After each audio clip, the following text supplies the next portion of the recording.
All right, we should be live now. So, I wanted this conversation to happen, and I wanted this conversation to be much more, illuminating for me personally. So, I invited one of the honey badgers and the progenitor in all regards regarding the men's rights activism globally, someone named Madam Hannah Wallen, and she has been the tip of the spear regarding men's rights activism and defining what is men's rights activism is all about. So, a very big thank you from Save Indian Family Foundation, Madam, and from this part of the world for illuminating us over the years as well. Even if I listen to you every now and then, I still learn a lot despite being a novice for almost a decade. And I think it would be a fruitful, illuminating, imparting wisdom nugget that I would still be able to latch on even today. Thank you, madam. Oh, thank Uh, you for having me. it's my pleasure.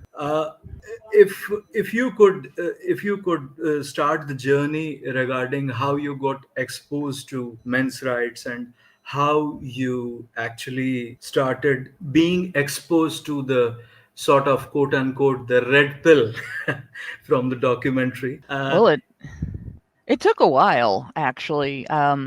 When I first got involved in just political activism and political protest, my prime subject was abortion, which I consider to be an absolute heinous act. I don't understand why people do this when they don't have to, when it's not a choice between letting two people die or saving one life. I can't see any other valid reason for doing that. And so I learned about it at the age of 13 when you're too young to make all the excuses an adult makes. And so I was really fired up about it. And I went to protests with my grandparents who were part of Ohio Right to Life. And I met my first feminist at an Ohio Right to Life protest. She threw pig poop in my face. So that was my introduction to feminism. Was getting pig poop thrown at me from a. If it is if you would be at the liberty to enunciate the name, who Um, was I that? actually don't know the woman. She was a complete stranger. She threw pig poop at a complete stranger who was an obvious underage kid protesting with her grandparents for a law in favor of a law to make it so that if a woman goes to a clinic and gets an abortion, she has the right to know who the doctor was that performed it. And you would think feminists would have been for that, right? But that would allow women who were injured during an abortion to sue the doctor. And that would be a threat to the clinics because there are a lot more injuries during abortion than they admit. And so they didn't want to have that issue. They didn't want women to be able to sue. So they didn't want women to know the names of their doctors. So that was kind of I had all that explained to me by my grandmother, who was a nurse. And yeah, she pretty much explained to me everything that was wrong with feminism in that moment, and like the whole victim narrative, everything.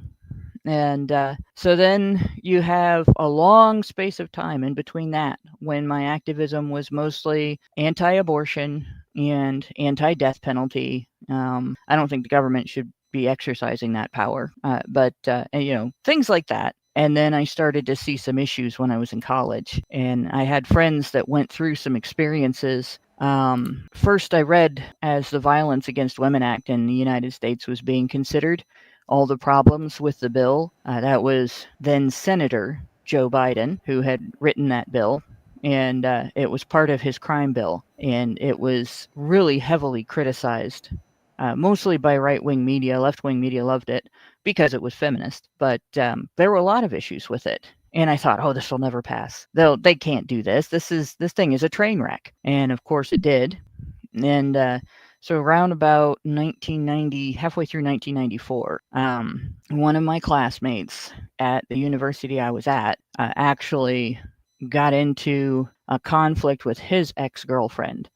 He had been supporting her financially. She broke into his apartment after they broke up because he had said after they broke up, he would give her a couple of months. He would continue to support her for a couple of months, which was really generous in my opinion. And then she was going to have to find a job. And having a couple of months to find a job is not that bad.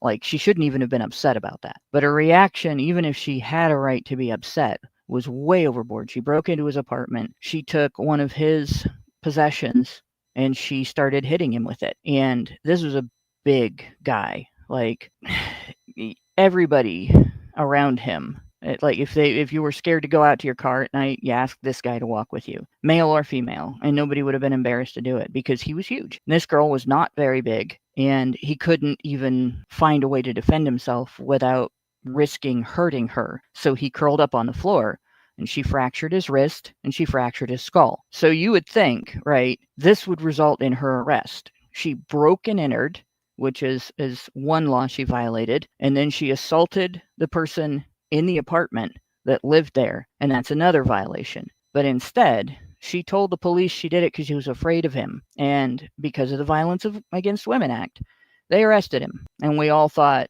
all of our friend group, this is going nowhere. He's gonna blow this out of the water in court. And a year earlier, he would have, but after the Violence Against Women Act passed, all the training that went through, he got convicted of domestic violence, and he had to sell off some of his family heirlooms to pay for his defense.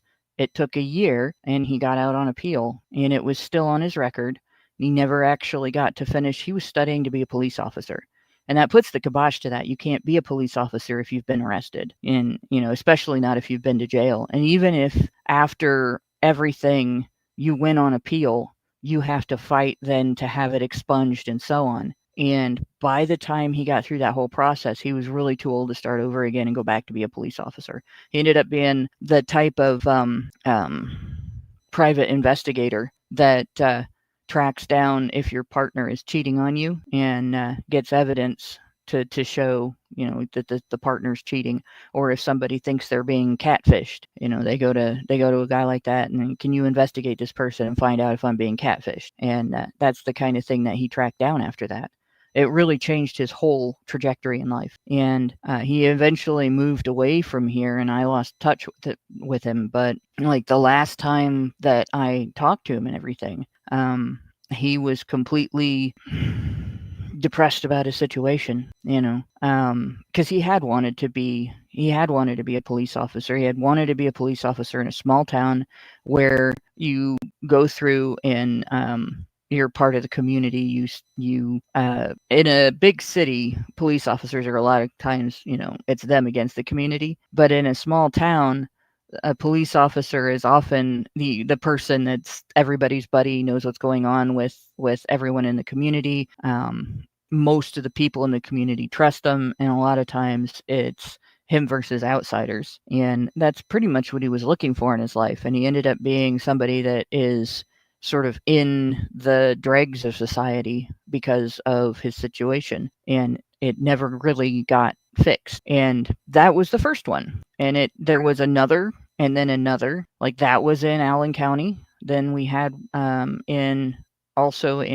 that would have been Hancock County. We had a friend who was an EMT who was attacked by a woman who tried to stab him in the throat with a pencil. And the second time that she went for it, he kind of just a little rabbit punch in the jaw, just to get her back off of him. And the judge said he was too rough and convicted him of assault. And it was crazy that happened. Like this person's trying to kill you, and it's too rough for you to just give him a little tiny punch in the jaw. But it's because he was a man and she was a woman. And we had another friend who, the same county, he got custody of his kids, and his wife continued to collect child support for 6 months. And he went to court, and the judge basically said, well, they don't owe you that money back. It's a gift. And it was just, you're going to have to sue her for it. And you can't sue, even though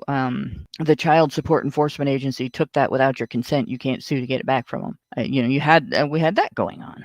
I'm trying to think of there were several incidents. I have a bunch of them listed at breakingtheglasses.blogspot.com in my profile where I describe a little bit about my journey. The worst one, though, the worst one is actually it's not the one that I documented.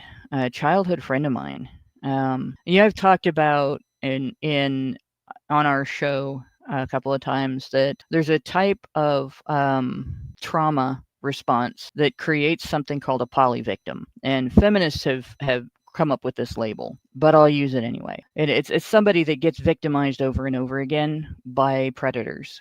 And when you talk about predators and women hear it, they think of like rapists, domestic abusers, exploiters that would traffic them, so on like that. But there's another type of predator that preys almost strictly on men, and that is a psychological abuser who uses her partner equal to a slave. Even though the relationship looks voluntary and the victim in the relationship would consider it voluntary, she takes advantage. She takes him for everything that he's got. She manipulates him in every way. Usually this is a narcissist that will do this, but it's not always. Sometimes it's a complete sociopath. And a lot of times these women will pretend to be nice. They'll pretend to be respectable. They're very good at faking being good women. They're very good at faking being good partners. So they get you into a situation where you think you're very loved and very cared for and very needed, and you're her hero and her savior. And actually, she's eating you alive. And when she gets to the point where she sees nothing but a dead husk that can't give her anything else, then she becomes abusive, and then she leaves. And when she leaves, she does damage on the way out, usually with false allegations, often with more psychological abuse. She'll tear you down. She'll tell you what a horrible person you are. She'll do it over every 2 seconds. You hear something nasty from her. You've never done anything for me. When in fact, if you hadn't been with her, she'd have starved, or she'd have stayed with that other guy that looked so abusive when you rescued her. And it's that woman looks specifically for a poly victim. And I have a friend who is a poly victim of this type of woman. I've seen him go through at least 10 relationships like that. And the most recent one just ended. And she was good enough that she fooled almost everybody. It was, a lot of us thought, we're gonna not hold her breath, but she seems like she might have, because she figured out his past women, she might be better, and she looked better right up until about a month ago. So that's gone on for 25, 30 years, his experiences. And I've been talking to him about, this is why this is happening. This is what you're looking for in a woman. Obviously there are some things that you can spot, some red flags that you can spot. The first one is if she needs you to rescue her from something, that's a problem. Well, some of the dead giveaways which you gave, ma'am, they Yeah. were perhaps of my ex as well. Speaking from a personal experience, Yeah. If she can't get herself out of trouble and she needs you, she she's would trouble. willfully play the damsel in distress. Yes, Yeah. Yeah, but and nobody in the whole world is more dangerous than a damsel in distress. yes, but speaking from a male psychology and biological imperative perspective, what would be the biggest impediments that would you counter when you would advance this sort of argument from the men's side within Yeah. a society? And I know that everything goes haywire, completely topsy turvy when you enunciate these words. At first, it comes across as if you are attacking someone or attacking women, Yeah. but really, when we actually peruse through the argument and do a little bit of self introspection, then I think that it would be very much necessary to actually uplift and for the betterment of the entire society, and that includes men as well. So what would be the biggest challenges or the impediments that you would come across from men's side regarding men and their own biological imperative? What is it? Well, the Just first not one that that comes to my mind is cultural gynocentrism. And I don't know if you're familiar with Peter Wright, but if you look on a site called I follow him. gynocentrism.com, Yes, yes. there's quite a bit of information there, and he's researched and written about the development of cultural gynocentrism. And I'll differentiate between cultural gynocentrism and what people are referring to as natural gynocentrism, which I don't think of as a type of gynocentrism because it revolves around children. And unless women are children, it can't be the same thing. And so cultural gynocentrism is basically putting women first, period, right? And what people think of as natural gynocentrism is women ending up first in certain circumstances before men when it is conducive to the welfare, to maintaining the welfare of the family's children. So a father might protect his wife and children because he knows that his wife will raise the children in his absence, and he doesn't feel capable or prepared to do it himself if something happens to her. And both partners in a marriage should effectively be ready to do that.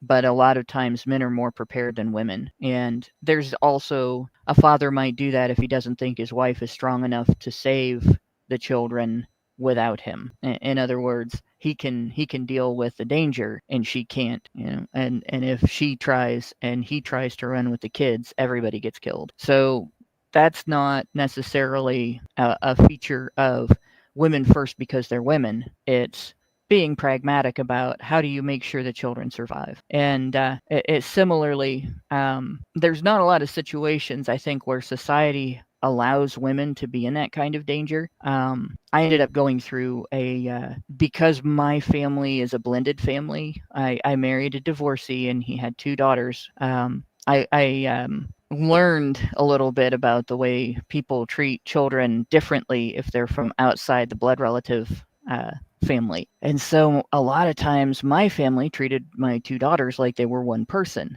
I had this nightmare that, it was dream physics, weird, didn't make any sense at all. But the story basically was that where we were was about to fill up with water and we all had to swim through this cave that was too far for us to get through without any kind of breathing apparatus. And to get out of there, we all had to go through it. We all had to have our breathing apparatus, and we'd get to the other side and we'd be okay. And I still remember, it's like very vivid. This has been more than 10 years ago.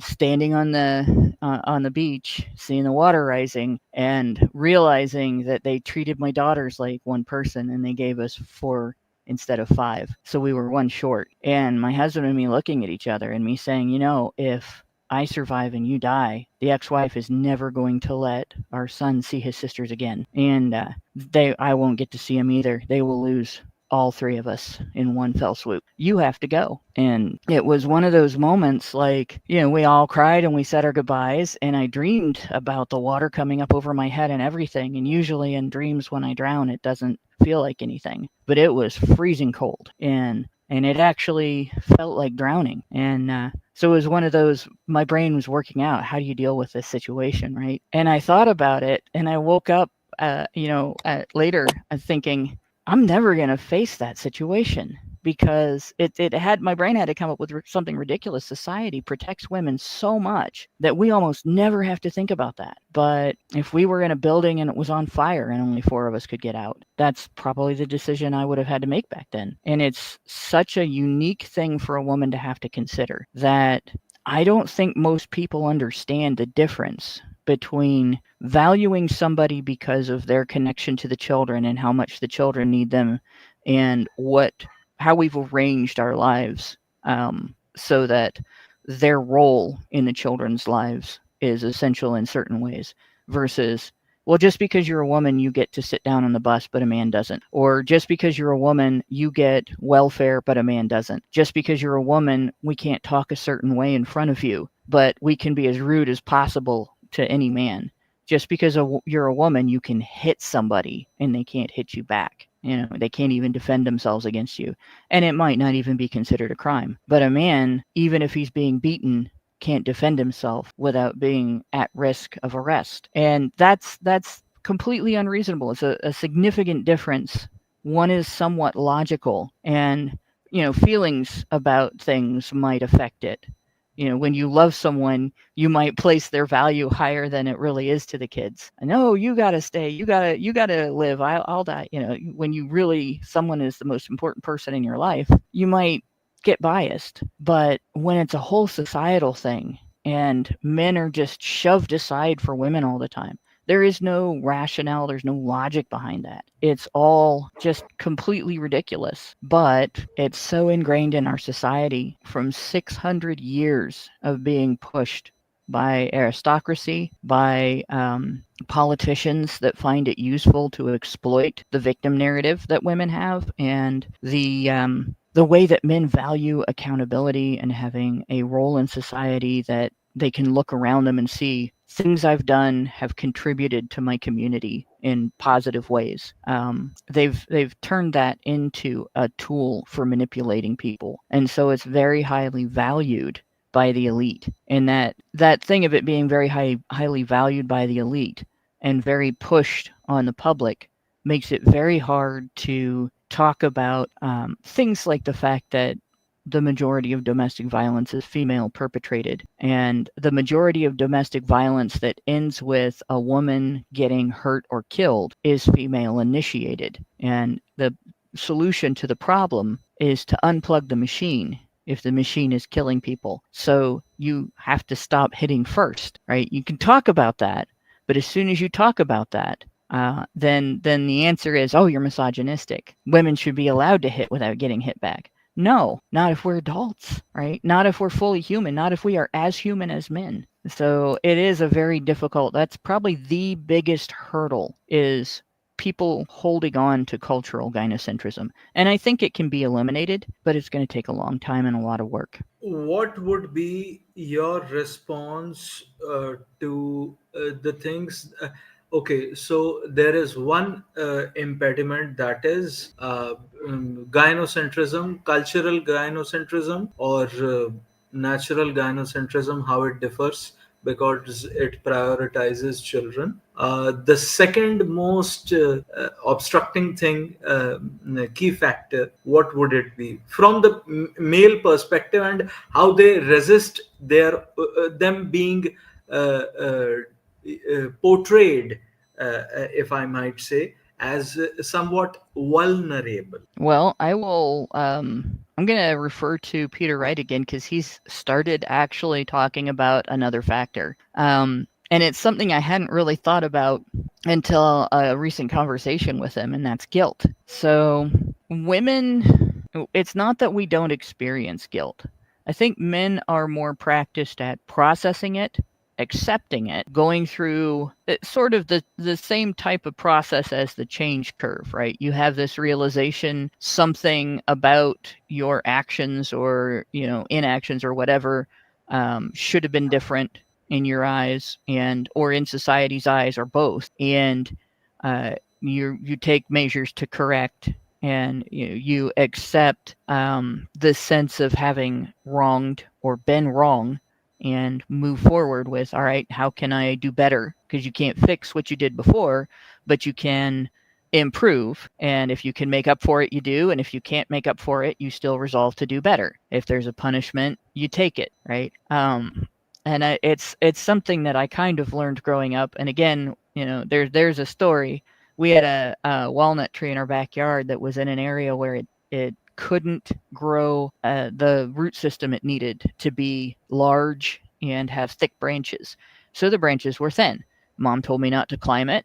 I climbed it because I did that kind of thing all the time. And I broke one of the branches, and a walnut bounced off of another branch and went through the neighbor's bathroom window. And instead of just saying, I told you not to do that, you're grounded or whatever, Mom made me actually go over and tell the neighbor that I broke his window, and then offer to pay for it. And then I had to work at minimum wage for Mom to earn the money from her on top of my regular chores to get the money and pay the neighbor back for his window. And I had to go through that process of processing the guilt. I screwed up. I caused a consequence on a neighbor. It wasn't even his fault. It was my fault. Take the embarrassment and deal with, now what can I do to fix it? What can I do to improve my behavior in the future, and so on. A lot of girls never learn that. They never go through that. They get the finger wagged at them and they tear up and they say they're sorry, and they get the "I still love you, don't do it again" talk, and it stops there. And a lot of times with parental discipline, school discipline, any institutional discipline, men and boys instead will get corporal punishment. They'll get overboard corporal punishment. They'll get, I guess I would call it incarceration punishment. Anything from being grounded as a kid, which, if they don't do that in India, it's the parents make the child stay home and not do things that they normally would do for fun. So you don't get to go play outside, or you don't get to have phone calls with your friends. Like daughter's cell phone will be taken away for a week or something.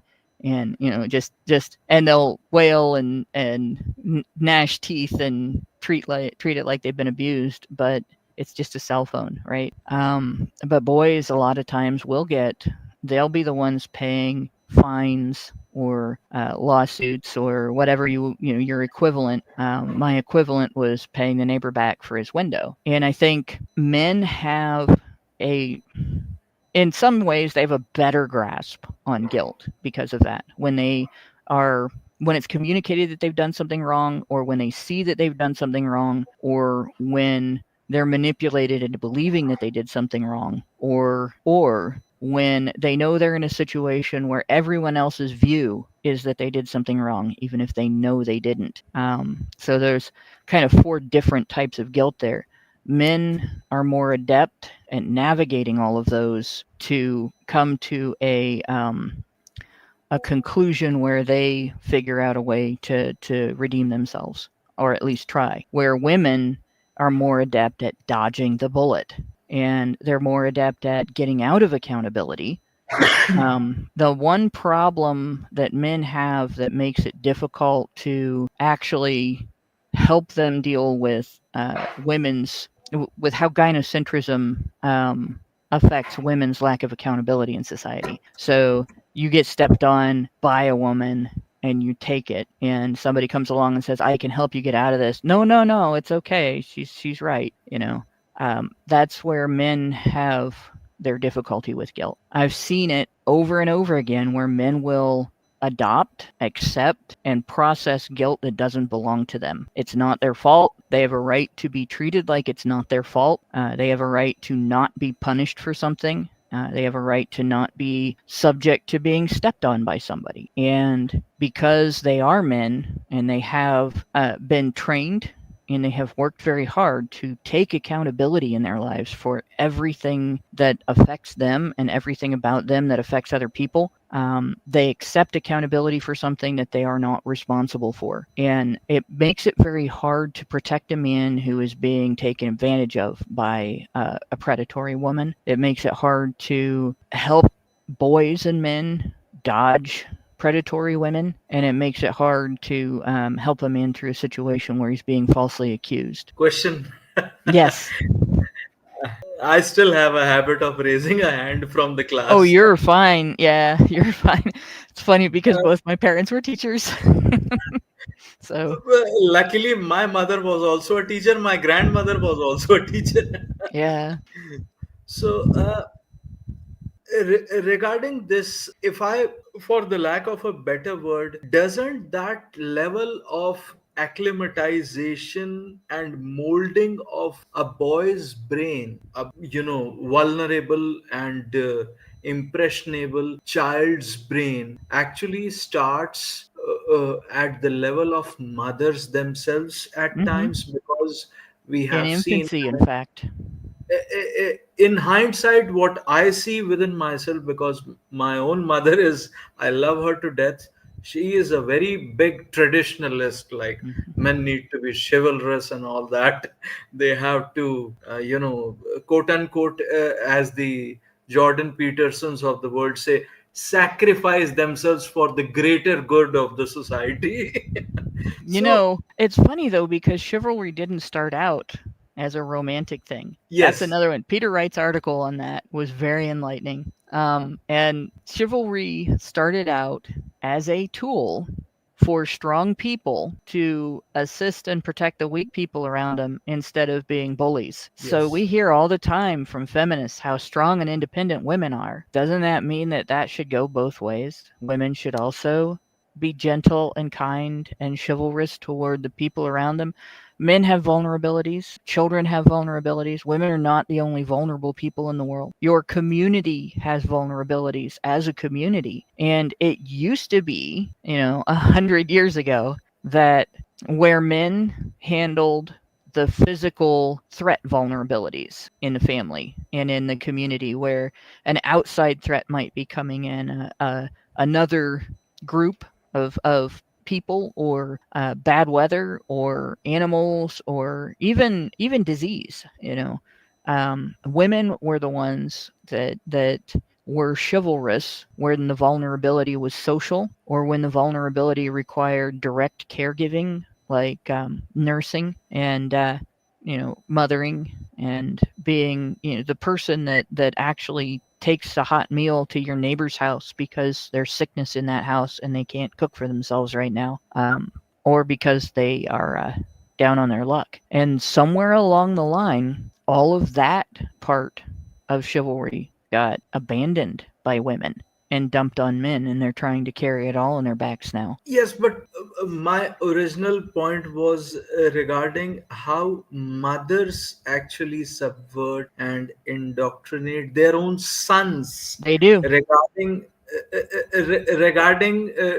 tidbits of, you know, shall we say, gynocentric nuggets, Mm-hmm. which they, keep pouring and keep pouring within the child's mind, and it is molded into something where he is absolutely fine being a little while pedestalizing women so much that it is to the detriment of the entire society by and large.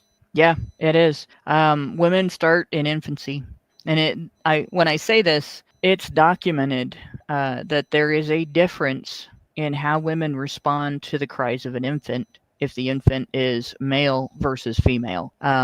So they're more likely to pick up a girl and comfort her, and they're more likely to leave a boy in the bassinet or cradle and let him cry it out. And they're more likely to be impatient with misbehavior when their toddler is male than female. And it's again, this is documented. But I'm going to go back to Peter Wright again too, because the article that he was writing on guilt actually mentioned there's a cycle that you go through when you identify a sense of guilt. And so if you have there's a process we go through called Ferberizing your baby, where when your baby is a newborn, there's a lot more cradling and holding the baby. You might rock your baby to sleep. Your baby might spend a lot more time or take a lot more of your time getting to sleep, and the parents might not get as much sleep. And you have to slowly acclimate the baby to go to sleep without being held, because they're not going to do that all their life, and to not sleep in the room with the parents or not sleep in the bed with the parents, because that can be really dangerous. And so you stand by the side of the crib and you speak quietly and comfortingly, and you don't pick up the baby, and the baby will eventually go to sleep swaddled in the crib. And there is a tendency for women to be more likely to walk away early with boys and so on. What Wright found was that in that process of the baby crying, the mother getting frustrated and walking away, and then the mother coming back later, the baby is more cuddly after that, reaching out, trying to make contact. It's an instinct to try to make up for something that you're guilty over. And so there's that sense of guilt pops in. Oh no, I upset mommy, she walked away. And then you exercise that that sense of guilt. You process that sense of guilt, and when mommy comes back, you try to make up with mommy by being cuddly, reaching out, touching, making more cooing noises, the kind of things that you're used to mommy responding to positively. And so if that's done more to boys than it is to girls, that means that mommy starts guilt training her son at birth. And in the United States in particular, and we're kind of unique with this among Western nations, at least. We have another thing that we do, and it makes no sense whatsoever. All the research that has gone into proving that it's a good idea has been debunked, and it's still common, and that's circumcision. It's not done to girls. It's done only to boys. It does physical damage. It does psychological damage. It can actually create a mental state where, for the rest of their lives, boys have difficulty identifying, describing, and processing their emotions. Like, they have them just the same as they did before, but if you ask a guy, how do you feel about this, he will draw a blank in a lot of situations, unless it's an extreme emotion. And it does trace back to the trauma, the physical trauma and emotional trauma that he went through when being circumcised. And that decision is very often, people claim that fathers impose it, but a lot of times it's unilaterally made by mothers, especially in the US, where we have such a high rate of single motherhood. And you can't blame it on the father if there is no father in the picture, right? And so they listen to physicians that say this will help prevent urinary infections. This will help prevent potential HIV infection in the future. This will help prevent potential cancer in the future. And it's all kind of baloney. It doesn't really make that big of a difference. It's not enough to justify amputating a large piece of skin, and they do it anyway. And then they'll defend it. They'll defend it like you were defending the religious tenets of your faith. But the majority of people who do it, it's not part of their religion. And so that's another area in which, at least in the U.S., and I know in probably a lot of Muslim countries it's happening as well. I know it's pretty much standard in Israel that this is done to boys, and it does affect how, like, their whole lives, how they don't expect sympathy from other people, because they don't really get sympathy following that procedure. And it is intensely painful during a time in your life where a few seconds of pain is like hours of pain, because your experience of time has been very short. So yeah, it's mothers don't take responsibility like they should for avoiding this type of training. And there are mothers that actively start that training. After they've started with that, it's ladies first. Kids hear ladies first all the time. Boys hear ladies first. And they're told by their mothers, because I'm the mommy and I said so. Not, I don't touch the oven because it's hot and it's going to burn you. Don't touch the oven. Why? Because I'm the mommy and I said so. It's like saying I am God, but you're not God. You're a human being, and you should tell the kid that the oven is hot so they understand that the reason you don't want them to touch it is because they'll get hurt. You just denied the kid the opportunity to understand, I don't want you to do something that might hurt you because I care for you. Nope, I don't want you to do it, and you shouldn't do it because I'm God and I don't want you to do it. That's very wrong, and it's very common among mothers.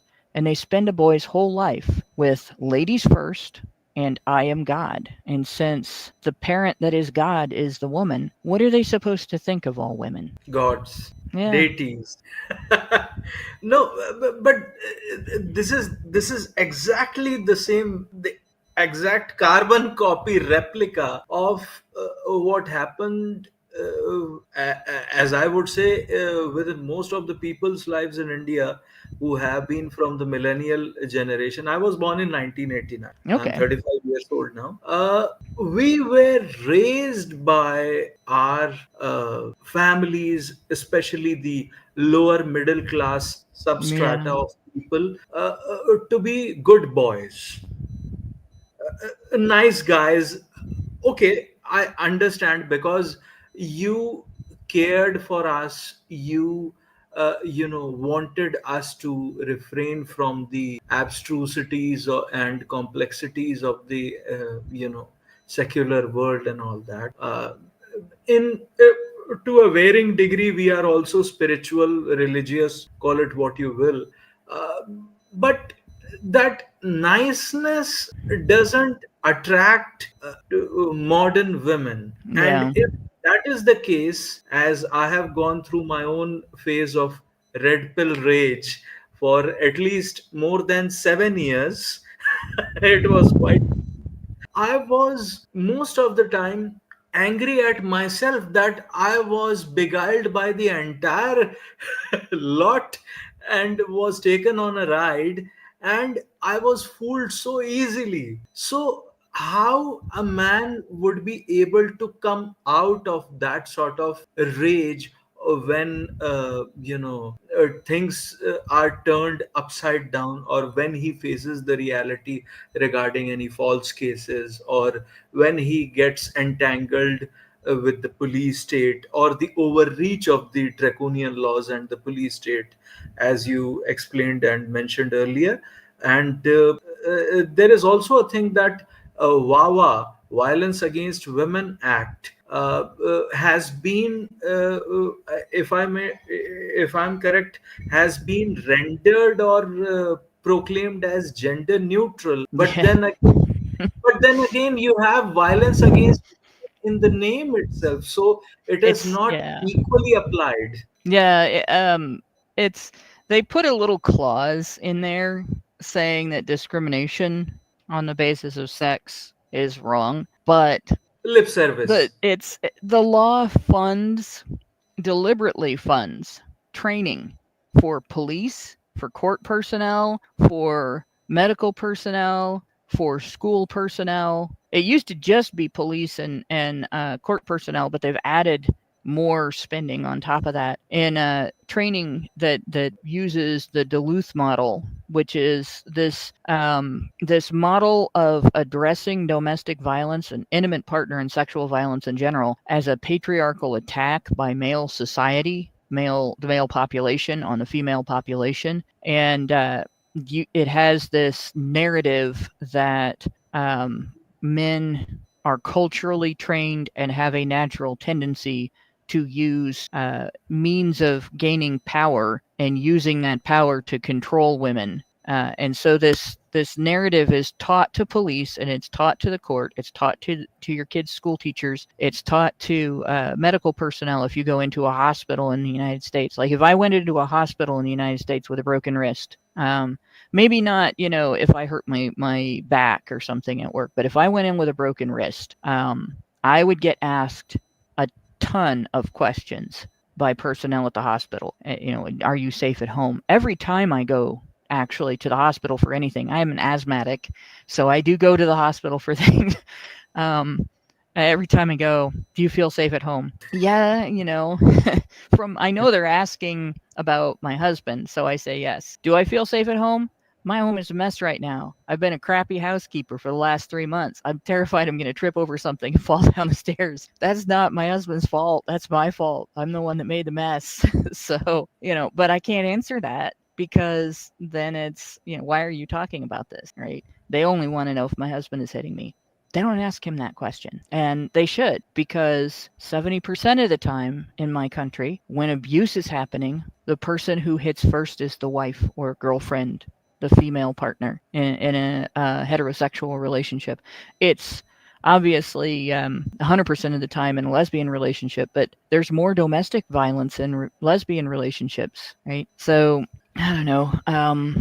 Yeah, people don't seem to treat the issue as seriously when it happens to men. And it facilitated putting it into the Violence Against Women Act, that it's more serious when it happens to women. It facilitated creating that training.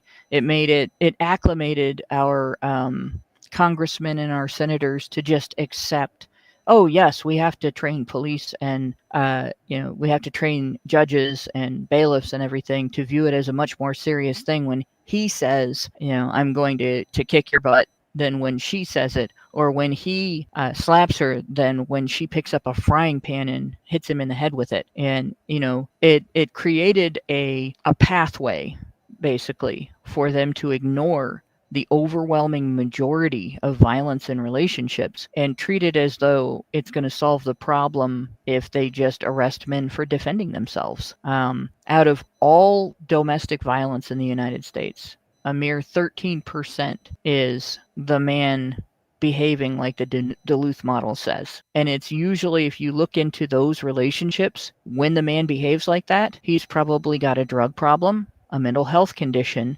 or a history of being abused by his mother. It's almost like clockwork. You discover that this man has issues that are not normal and that result in him developing tendencies to deal with stuff with violence, where your average person, your healthy person, doesn't. And the overwhelming majority of the time, that's just not the situation.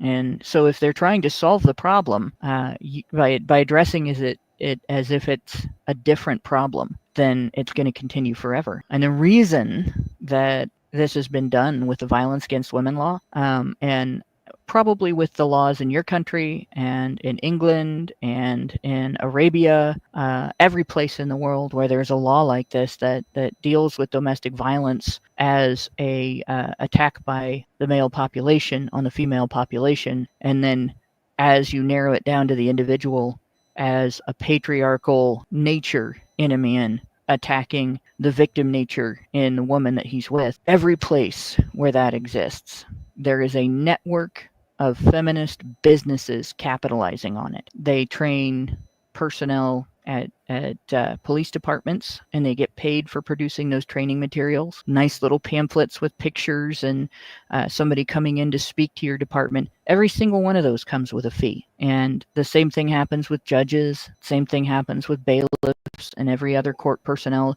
The guys that run the metal detector when you're walking into a courtroom. I don't know if that's everywhere, but where I am, you can't walk into a courtroom anywhere in the country without going through a metal detector. Yes, And there's it police there. happens in India as well. Yeah, Yes. I figured, because it's a place of contention, right? So if something violent's going to happen, people are going to try to do it there. But yeah, every single one of those, there's money in it. If you attend a university during your orientation, a feminist from a feminist organization gets paid to come in and tell you all about consent and how important it is to get a woman's consent, and all about harassment and how it's harassment if she says no and you ask a second time. And it's always women can be harassed and women can be abused and women can be sexually violated, but we don't talk so much about men's experiences because there's no money in that, and it's all a scam. So is it only the financial factor? Because if the premise that the Duluth model has created worldwide, wherever the English common law is prevalent, be it South Africa or some African countries as well, or a Democratic Republic of Congo or Mm-hmm. Zambia, somewhere, Kenya and South Africa, or it is in India, where a man would be presumed guilty unless proven otherwise. Right. So if that is the premise that has radiated outwards from the US to all parts of the world, including the Middle Eastern or Muslim world per se, where they are completely westernizing in a way that they would be able to acclimatize the very same English common law, I think it wouldn't be much more feasible, because as a neutral third party perspective, as an outsider, when I only see plummeting birth rates. I only see more and more people being imported to do the meager jobs, and the class of brown coolies like us, the Indians, regarding the H1B visa Yeah. holders and techies. But the thing is, if it is that level of an industrial scale of a massive scam where people are taken on a ride, then why do intersectionality mafia, as Kimberly Crenshaw enunciated Mm-hmm. in 1989, why do the Gayatri Spivaks, the subalterns of the world, or why do these holier than thou collaborators from the non-Western countries like ours, who go to as a special repertoire to conferences and UN and speak about feminism. What do they get out of it? Well, every feminist conference includes speaking fees. So if you speak at a feminist conference, you're getting paid, and the people that attend them learn more ways to make money. But there's another aspect to this. There's actually two.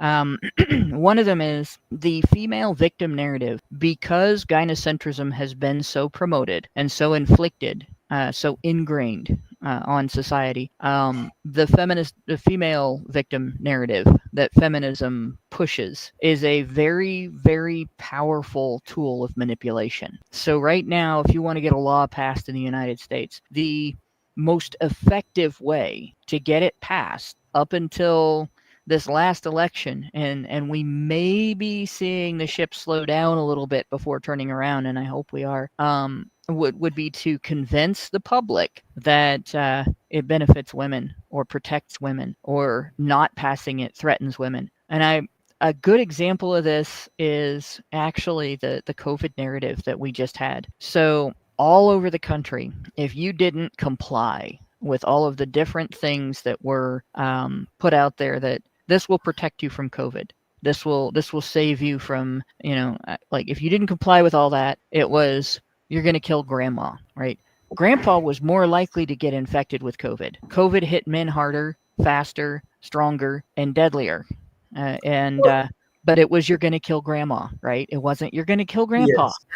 Yes. And that's one aspect, okay? And the other Yes. aspect is the powers that be, the elites, the governments, the churches, the business executives, all of them are fully aware of the benefits of the female victim narrative, of that traditional gynocentrism narrative, and they exploit it, and they push it, and they fund it heavily.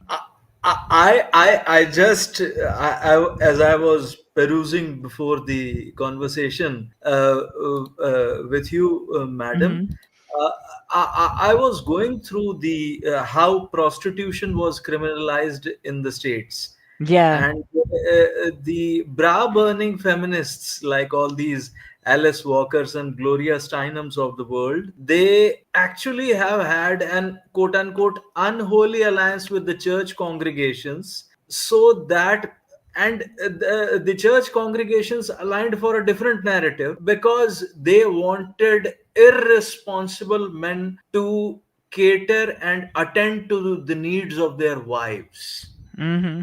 Hmm. So, Yeah. what was it all about? Kindly, if you could expatiate So on. here's another aspect of feminism that's really gross.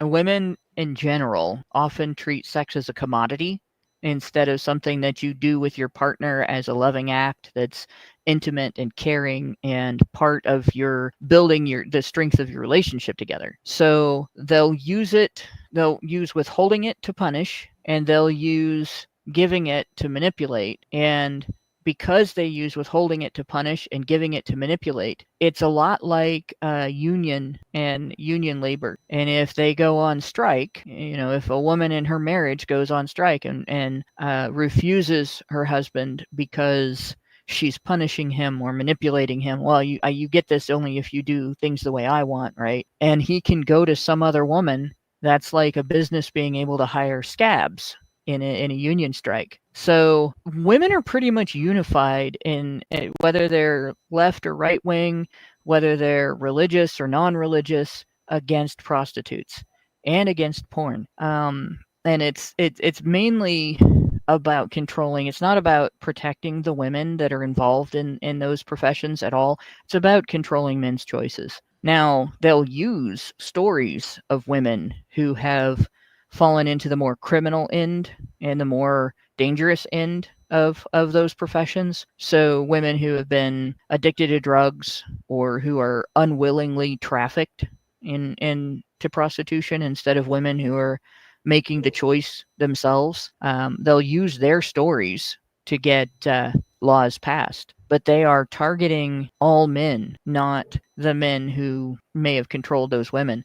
And if you dig into those stories too far, a lot of times you find that those women are being trafficked by other women or with the assistance of other women. And feminists will tell you those women are trafficked too, but that's not necessarily true. There was a leading Supreme Court case in India Mm. where a Supreme Court lawyer was actually perusing through a fortnight magazine called India Today. It is still available. It is a huge channel in India with the TRP ratings, probably an equivalent of MSNBC or CNN in India. I mean, in terms of their own influence. Mm-hmm.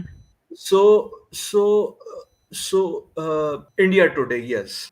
So he was going through that very magazine that used to be published every fortnight, and he saw that the children of prostitutes in India, in some places, are not being given some basic amenities or some perquisites, that there should be some special schools or some special health facilities that need to be created by them, or if they are making some valuable products regarding pottery design or something, then they should be marketed into the free market, and they should get the fruits of their labor, and so on and so forth. So it was regarding that. And Mm-hmm. there was a point where the Supreme Court of India, in their own judgment, referred to that point, that these children of prostitutes would eventually choose the profession of their own mothers. I'm literally paraphrasing that these children of prostitutes would eventually choose the profession of their mothers if they are not helped earnestly at the earliest possible. So that was the case. And that might be the case because people are downtrodden, people don't have basic Well, facilities. But do the yeah, children of farmers choose the profession of their own parents? no. No, because in the United States they do a lot. One of the boys I went to school with, his father was a very successful farmer. His graduation gift was a small farm, like that. He cut off a piece of his own land and gave it to his son as a graduation gift, and he became a farmer. I'm the child of a school teacher, and I'm trying to educate people. And I'm also the child of my dad had 4 different jobs that he did. I'm the child of a photographer, a wedding photographer, and I have been a wedding photographer in my life. I had about a 25-year career in wedding and portrait photography, sports and media also. But like a lot of kids, it's traditional that what you see your parents do for a living, you very often find that to be you're already partly trained in it. You're biased toward it, unless you hate that job. If it looks like a horrible thing to have to do, if your parents come home complaining about their work all the time, and you don't think you want to do what they do, then you might go to university, or you might get some sort of training in the trades, or something along those lines, and try to become a rock star. Anything but to work in the mines, right? Yes, Anything but to do the thing that your parents hated doing. But if your parents job seems like it's somewhat honorable lucrative, or loved or easy or anything positive lucrative. about it, yeah, Yes. lucrative. And so it depends. A highly successful prostitute might Hmm. her kid might say, this is a good way to make money. A highly successful drug dealer's kid might grow up to be a drug dealer because look how it worked out for mom or dad. And I don't. Not that kids shouldn't get benefits, if the state is handing out benefits. Oh no, not for kids.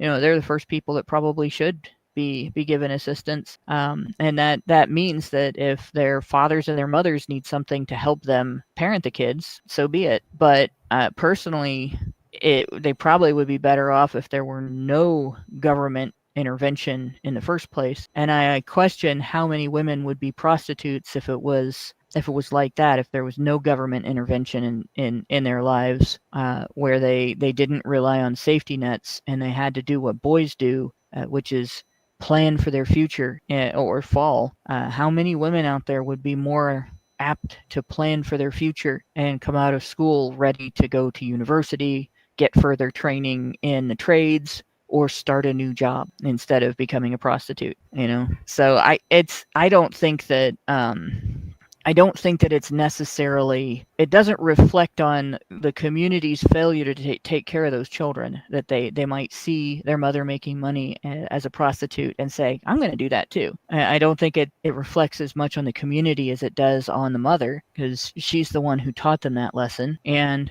Or on they as might you get have been older, exposed to it. right, right. But the other thing is, I looked at my dad had 4 jobs when I was growing up. I've said that a bunch of times. In 2012, he had his first heart attack. In 2015, he had his second heart attack. In 2016, he had his third heart attack, and in 2021, he died. And I have been a workaholic for probably about 40 years. I'm 52, so yeah, probably about 40 years. That goes back to when I was 12. And when I started realizing I could trade labor for money, I was like, oh, hey, I can get things I want. I just got to do things that are hard, right? And so I've been working since I was 12, and I learned from my dad's experience that my biology doesn't allow for that. I don't have the genes to be a workaholic. So I slowed down in 2012, and he and I had a long conversation about that. You know, we both have the issue of, oh, look, here's this new thing, this new type of work that we've come across that we could try doing. I want to do that, but I don't want to quit doing what I am doing. So I'm going to take on more work. And, I had to learn not to do that so much. And so you do learn, it's your responsibility as you grow up, even if your mom or your dad is not the best example. Like my dad wasn't a prostitute. He was a workaholic.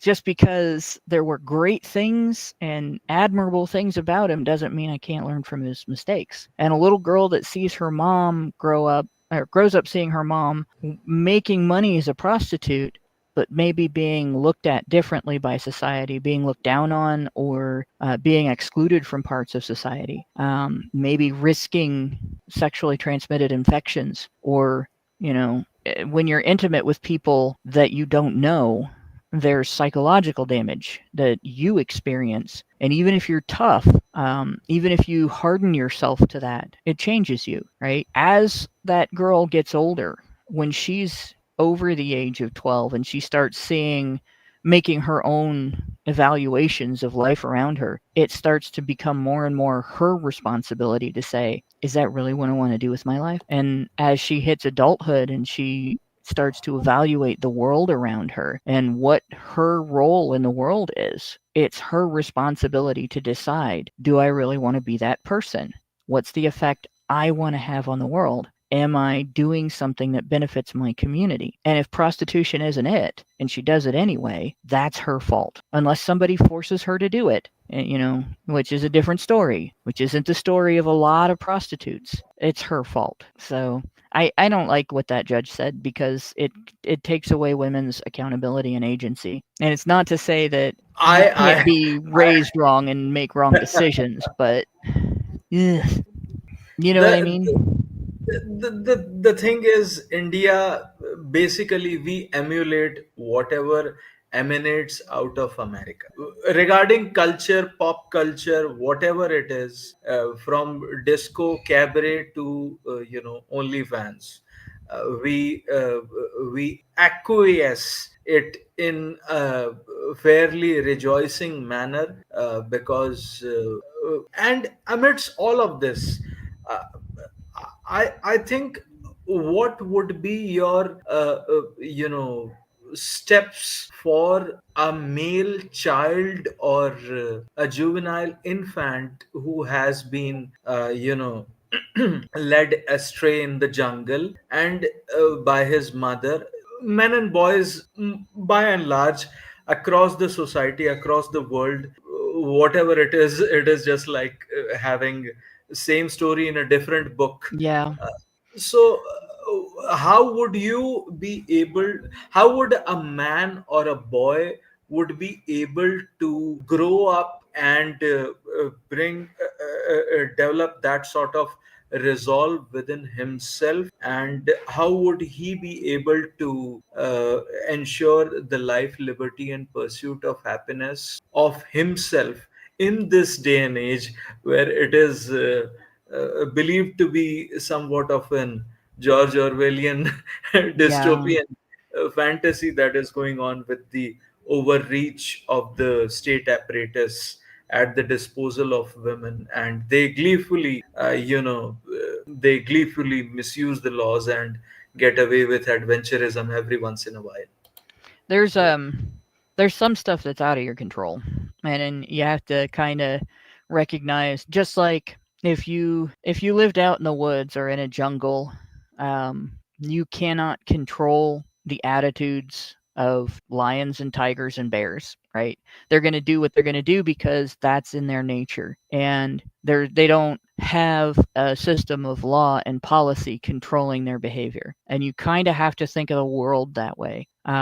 It's the same kind of advice that I give to people who ask how do you recover from being raped. There are violent people in the world, so you have to know your environment. You also have to know that your life has been however many years long, and for however long the incident was, because some people, like in my experience, I've seen it be a quick over with incident, and I've seen it happen repeatedly over the course of long periods of time, and then it's over.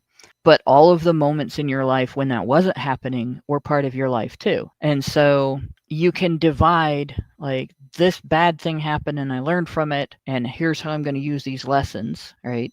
And I know these bad things can happen again.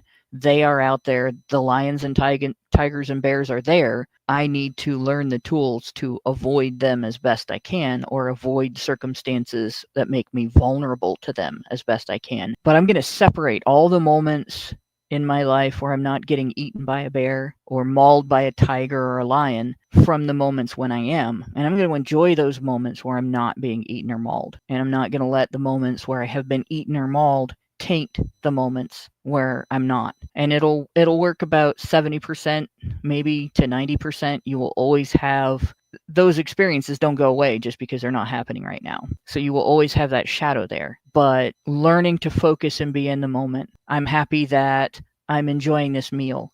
I'm happy that I'm with my friends. I'm happy that we're having this conversation and we're working on problems and maybe helping to solve them. Yep, that crappy stuff that I would like to never remember again for the rest of my life happened, and it's there, and I can dwell on it, and it can scare the crap out of me, and I can become paralyzed by that if I allow it, right? But you have to be able to compartmentalize a little bit, and it works that way with anger too. When I went to the psychiatrist I went to for anger management, when I had basically rage from too many steroids for my asthma, I was on 6 different steroids for a while. That made things very hard for me. And one of the things that I had difficulty dealing with was being told not to act out of proportion on anger that was totally legitimate. Like, you're right to be angry about this. Okay, then why don't I get to throw a temper tantrum? Well, because that doesn't help the situation. It doesn't make things better. Nobody's going to give you what you want because of that. You're more likely to get punished for it. So how are we going to deal with this? You know that you have a right to be angry about this, and you know that you're completely justified. There's nothing wrong with being angry. So the first thing you do is you feel it. Let yourself admit you're angry. I'm pissed. I'm angry as hell. And why am I angry? Because this happened. Why did this happen? And what can I do about it? And sometimes the answer is because of something completely out of your control. And no, there's nothing you can do about this instance. But what can you do about your future? What can you do to help it not happen to somebody else? And so I kind of learned to take my anger and put it in a little gas tank. And when I want to write an article about, say, I can't think of her name, the woman who thinks she's a comedian. That describes a lot of women. She's blonde. Oh, that's terrible. Catherine Banks. She did a speech at the 2014 Ms. Magazine gala and talked about how she had an experience in college that she treated as her own victim experience, where a guy drunk dialed her. You know who I'm talking about?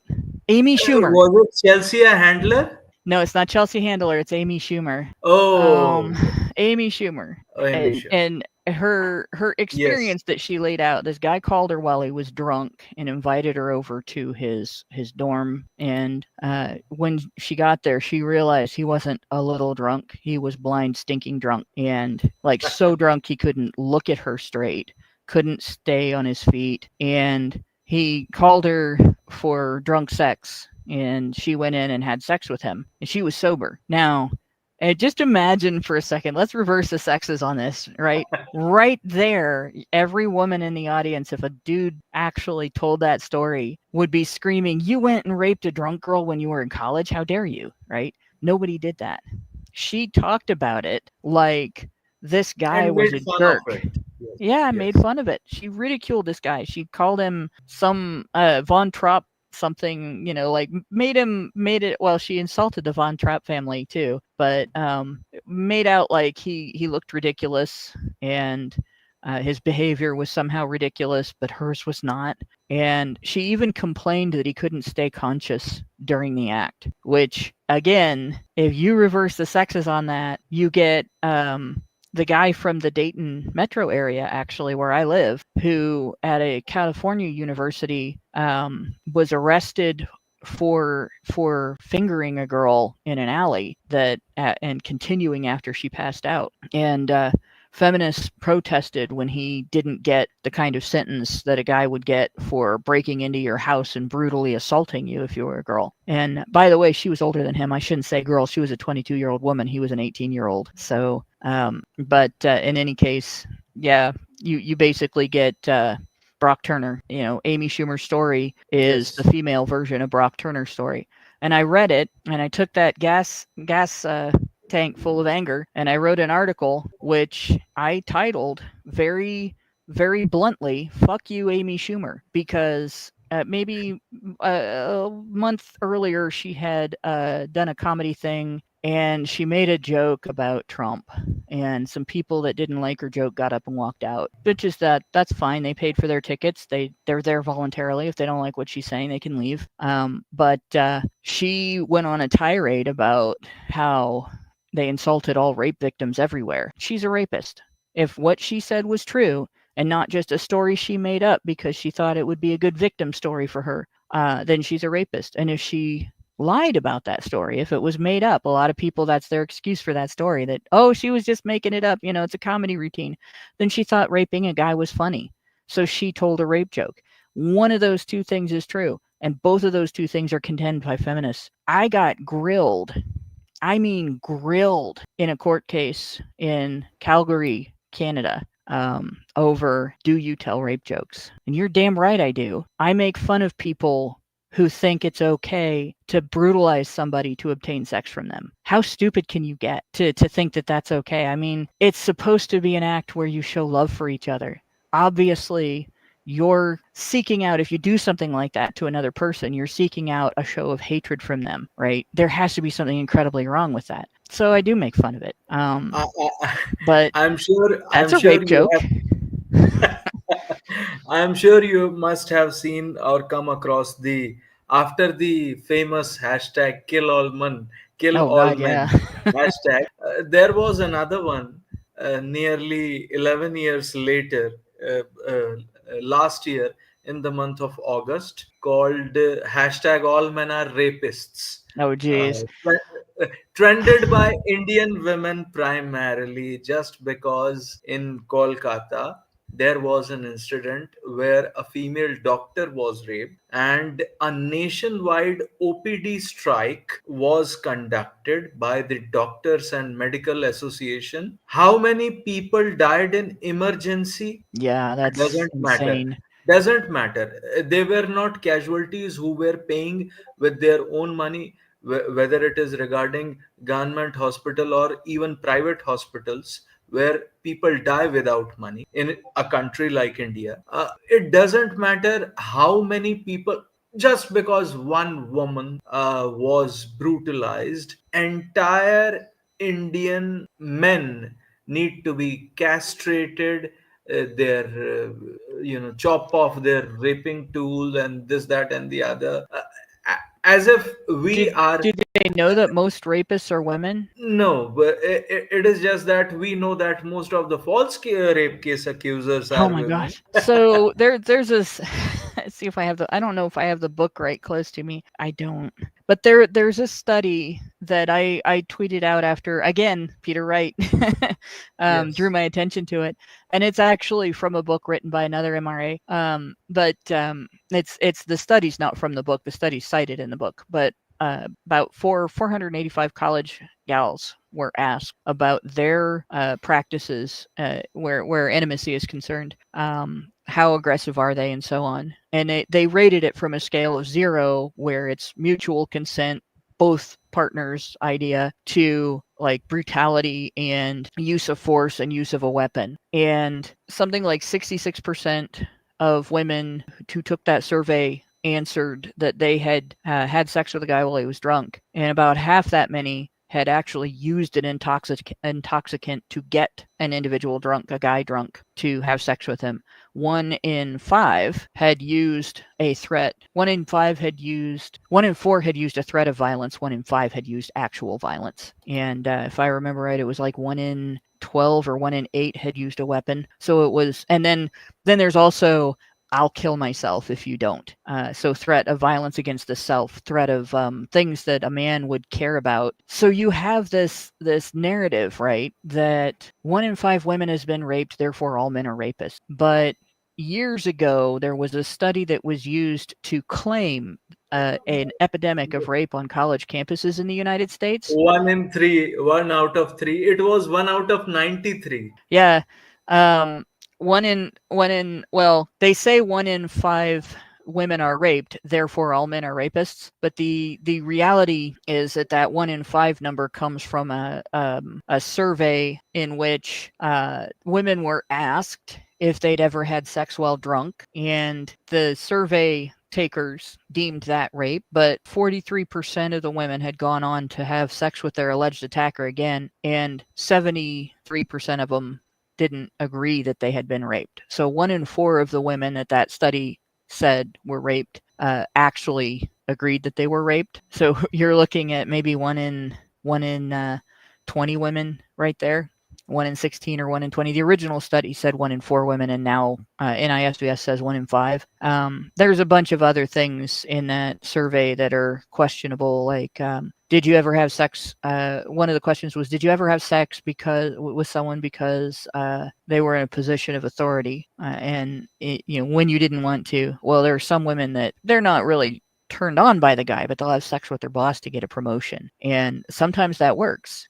And sometimes it's because the boss imposes it, but sometimes it's because the employee thinks they can manipulate the boss. Well, in the first case, it's fair to call it the boss being predatory. But in the second case, that's the employee making a decision, not the boss. He's not It's a being honey trap. predatory. He's being manipulated, right? You're Honey not a trap. victim of that when you do that. That's a honey trap, right? Or it's simply trying to curry favor with the boss. And Yes. so these are areas where you need to know the truth of the situation. If a woman makes a choice to do something because she thinks it's going to get her something, it doesn't become rape because she didn't get what she wanted from it. And it doesn't become rape because someone else disapproves of her choices. I've been in that situation where somebody accused a guy of nothing of the sort because they didn't accuse or they didn't approve of my choice to be with him. And today me might also say, I shouldn't have done that. It was a dumb idea and everything, but it was still, I did it. I wasn't a victim of that. I made a bad step, and both of us learned things from it. And I also had to learn from that situation that you can't trust the women around you to be honest about your accountability for what you did if you're a woman, right? But from what I've read in was it the Hindu Times? It's been a long Hindustan time Times. I read No, the article where they showed how many allegations in Delhi were false. 74%. Yeah, and it looks like somewhere between 65 and 85% can be confirmed false. Definitely a minimum of 65%, but it's with that the difference that you have in your country where a woman can say, "But he promised to marry me," and it becomes rape. That raises it up to 85%. That and parents calling the cops and saying, "Oh, this person's raping our daughter," when they elope. In my country, my Not parents only wouldn't have that, been able to get away with that.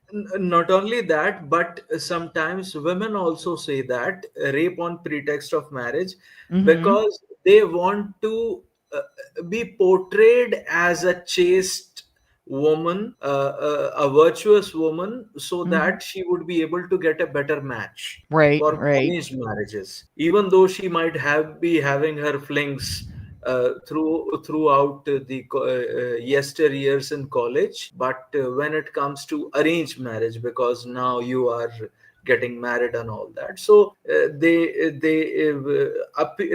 tend to portray and appear as a chaste, virtuous virgin woman. And hymen reconstruction surgery is very popular in India.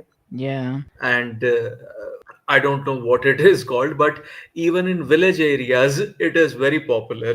The Yeah. dermatologists and make a huge chunk of money out of it. Even if I take the bird's eye view of this concept, that the society, the artificial institutions or the state apparatus is not able to deal with societal changes and tectonic shifts within the society by and large. Because if you look at rape at pretext of marriage, this is the day and age of 21st century and OnlyFans, so and Tinder.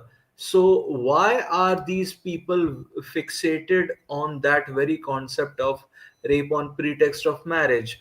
Well, there's So another number. question here, right? I'm assuming because this the way that I was brought up, right? My religion when I was growing up was Christian, it was Protestant. The denomination is called Christian Union, and it's a sub context, I guess you could say, of the Baptist Church. It's offshoot of the Baptist Church, so it's very Southern values. Even though I'm from Ohio, which is a northern state, and the concept of chastity involves waiting until after you get married. So if you make the excuse, well, he promised he would marry me, you still are admitting that you had sex before you got married. You chose to have sex before you got married. It doesn't make a difference if you say, well, he promised he would marry me. Does that actually work as an excuse in India?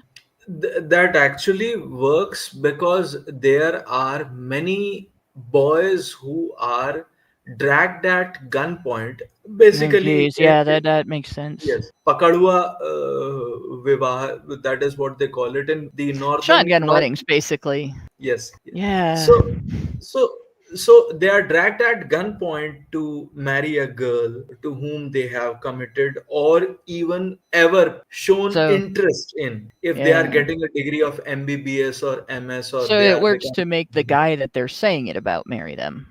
That is the case, but nobody wants to bat an eyelid when it comes to men. So Yeah. that is the sad state of affairs.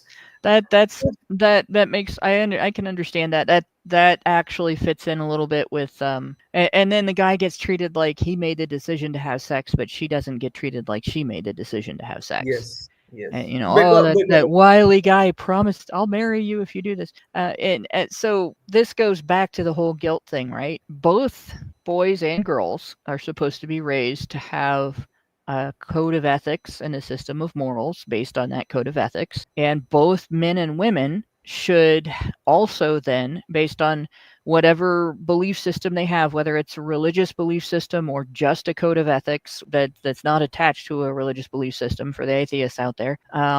And you are supposed to adhere to that as best you can and to acknowledge when you fail to adhere to it and do your best, like with the whole guilt processing mechanism. All right, I have screwed up. I did something wrong. I made a decision that I took the wrong path. And how do I get back on my path, and how do I make up for whatever damage I caused and correct my trajectory so I don't cause that type of damage again. And in terms of women choosing not to be chaste, if their professed code of ethics or the code of ethics of their culture is you should be chaste until you're married, which has very solid reasons behind it due to the way childbirth happens and the way sexually transmitted infections happen, and also the things we know now about the effects of brain chemistry during human Placenta. intimacy, right? Yes. So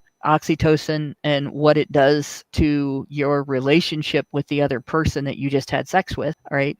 So women need to be accountable for their decision to have sex.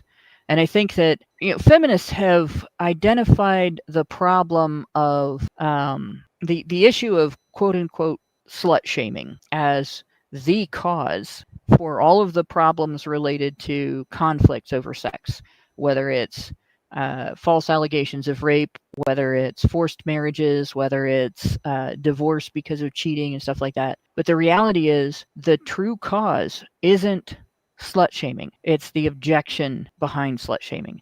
It is women objecting to having to deal with the guilt of having made the wrong choice and treating it as women don't like admitting when we're wrong. Nobody likes admitting it, right? But women get coddled when we wriggle and squirm and slide sideways to get out of admitting I was wrong. And it starts when we're little girls and it goes right on up into adulthood, so that when, like, if somebody were to slut shame me over, I made past decisions, sexual decisions that were really dumb in my life, and I would say, yeah, that was really dumb. If I could go back today and meet my 18-year-old self, I would probably slap the shit out of her and ask her what the hell she thinks she's doing to herself and the people around her. But back then, I didn't think that way, and that was a mistake, right? And part of that mistake was influenced by feminism's anti-slut shaming narrative. So I have identified two things there that were the problem. I was the problem because I didn't see through it, but the narrative was also a problem because it existed. And I can't make every girl in the world see through that because they do have that cultural gynocentrism that they're raised in. And they do have that natural tendency to want to dodge responsibility for things. But that anti-slut shaming narrative, I can counter that, right? And I can give people as much information as possible. So my change in that is going forward to say, you know what, there's nothing wrong with slut shaming, but why don't we tell girls what oxytocin does to their brain when they have skin on skin, full body skin on skin contact with a man? Why don't we tell them what it does to his brain, right? In sex education, when we're telling them what gestation looks like and what STIs they're exposing themselves to, let's also tell them the psychological damage that they're taking and that they're doing every time they have a sexual relationship, and then break it off and go have a sexual relationship with some other guy that only lasts a day or an evening. And when you do that, when you give people more information and you enable accountability and you push and encourage accountability, and you teach girls, like boys are taught, that you can't just go cry in a corner when somebody says you did a bad thing and you need to make up for it, but instead you gamify it if you have to. But all right, I did a bad thing and I have to make up for it. What do I got to do? All right, how can I redeem myself? How can I fix the situation as best it can be fixed? And how can I move forward from this and not screw up that way again?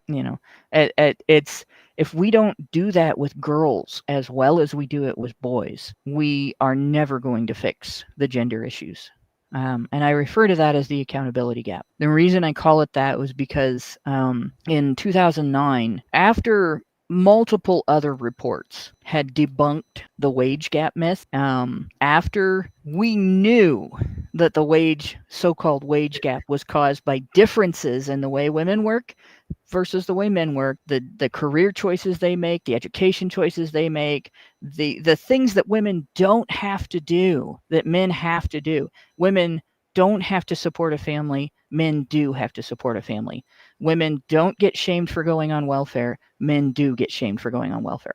That, and after that, a report came out that should have silenced all objection to those reports, all claims that, well, yeah, but this, yeah, but that, all the yeah buts should have been erased, called the CONSAD report. And for about 6 months it did. And then feminists invented the concept that women are owed money for the housework they do at home for themselves and their families. And, men maybe not so much for mowing the lawn and fixing the car, but women for washing the laundry and the dishes, right?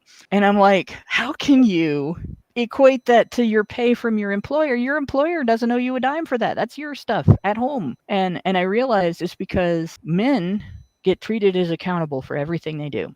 Men get treated as accountable for every choice they make. They get treated as accountable for choosing where they work, what they do at home, anything they do for themselves, anything that contributes to their job. If your uniform's not pressed, if your work shoes are scuffed, or if you're working in an environment where you don't have a uniform, and your clothes are going to get destroyed because of the job. If you're not replacing them, if you're not using your protective equipment and so on, it's your fault, right? But a woman who takes on a job outside the home and sets the standards for the housework at home thinks that her employer should pay her more because when she's at home, she does more housework than her husband. Thinks that her employer should pay her more because she has to wash her uniforms before she wears them to work. And that's a gap right there. And I had to call it the accountability gap after that, because they're using the word wage gap to describe women not getting paid for things that have nothing to do with their employer.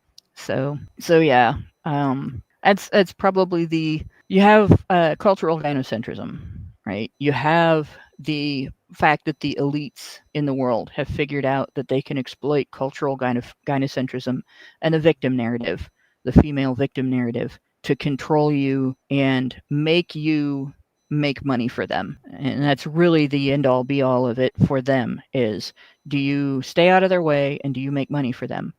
But you also have this accountability gap where women don't face the same responsibility for their own actions, their own choices, as men do. And men face responsibility for things, not only their own actions and their own choices, but things they have no control over. And those are that's probably the trifecta of poisons that are behind every issue that men face in the world. It's behind male disposability, it's behind hypoagency, it's behind every law, every policy that discriminates against men on women's behalf.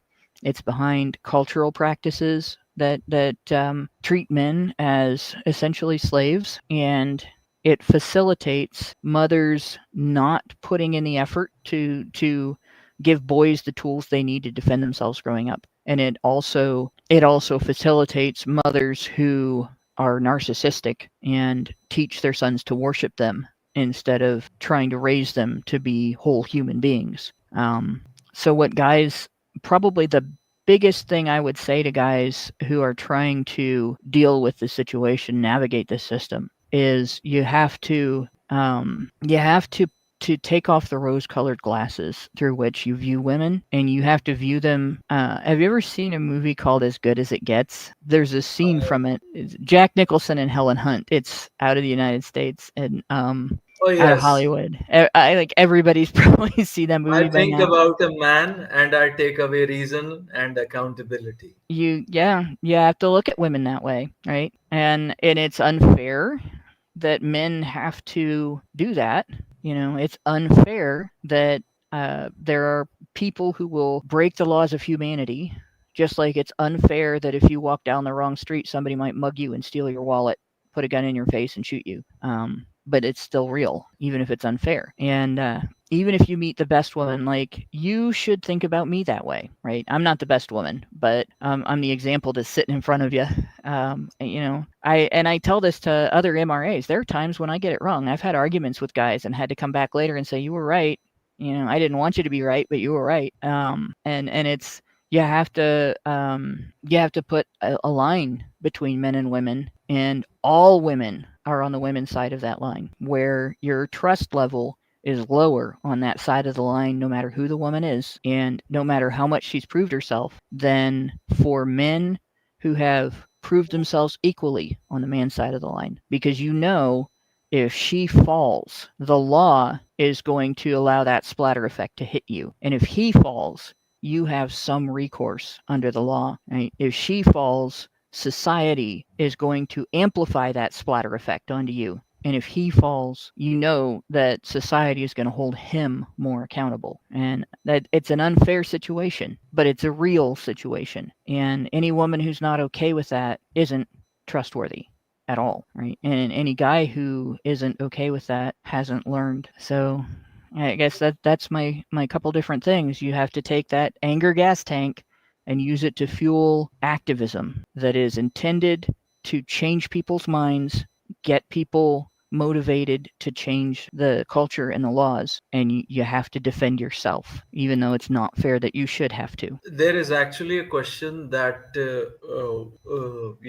what would be the role of stalwarts like yourself and others would be in shaping to hold women accountable, which you have done for quite a while. I have seen Yeah. that You for have to over tell a them. decade. We Yes. have to tell them. They have to hear from us because they won't hear it from you. They'll hear what they want to hear, which is I hate women, right? Yes. And they'll hear um I want to be able to dominate and control women from you. That's all they'll hear because it's what feminism is programmed. But they can't put that on me because I'm not a man. So then they have to come up with some other excuse not to listen to me.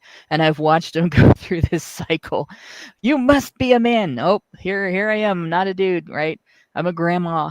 Not only did I reproduce, but I now have a grandchild. So you can't call me a man. Now what are you going to say? Well, you're a pick me. So you're telling me feminism is not about hating men, but at the same time, your main objection to my existence is that men don't hate me. Is that your real argument? And they'll go through a whole series of things.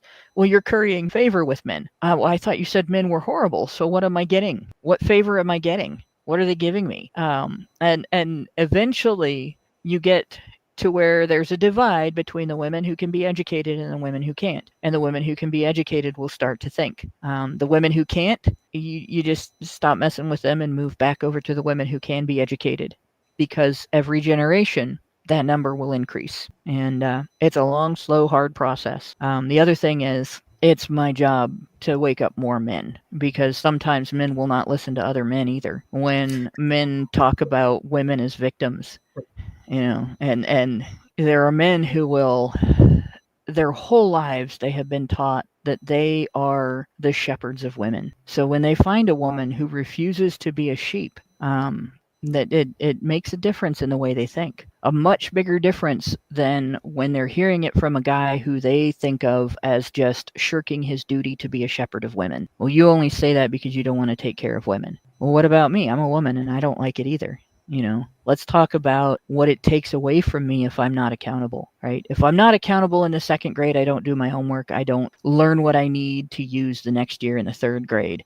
And I have a harder time in the third grade than I did in the second grade. If I'm not accountable in high school, I don't get the tools I need to succeed in college. If I'm not accountable in college, I don't get the tools I need to succeed on the job. You wonder why most CEOs are men? Because they can't come into their professors and say, can I please retake the test?